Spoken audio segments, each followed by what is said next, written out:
About 2 years ago, I was driving home from a family reunion pretty late at night, and the drive was about 2 hours.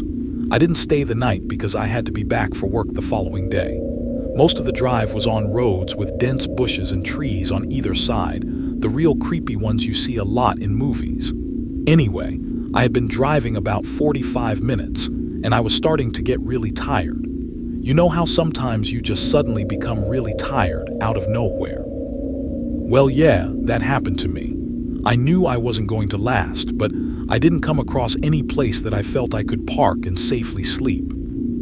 Anyway, after it became clear to me that I wasn't going to find a place to pull up, and my tiredness wasn't going away, I did something very questionable. I pulled over to the side of the road onto the grass, behind some bushes, to try and hide my car from anybody else who was going to come past. The roads weren't empty. I came across another car every few minutes or so. I made a mental note that the time was 11:22 and then fell asleep. Sometime later, I was awoken by a scratching sound. I looked at the clock, 11:50. The sound stopped after a few seconds, and because I was still extremely tired, I didn't bother looking around and simply went back to sleep. I was later awoken by the same sound, and it was now 12:40.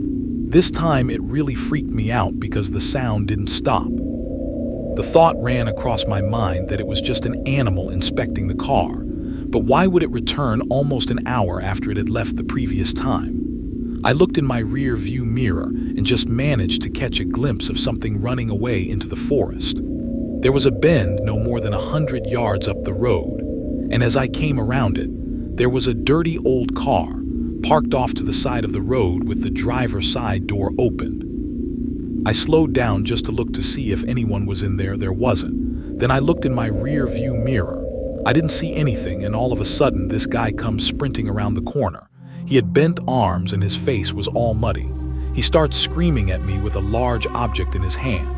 He came closer and I could see that one of his eyes were missing. I sprinted back to my car almost and sped off. I never saw the guy again. Moral of the story: don't sleep on the side of a deserted road. Like and subscribe for part 2.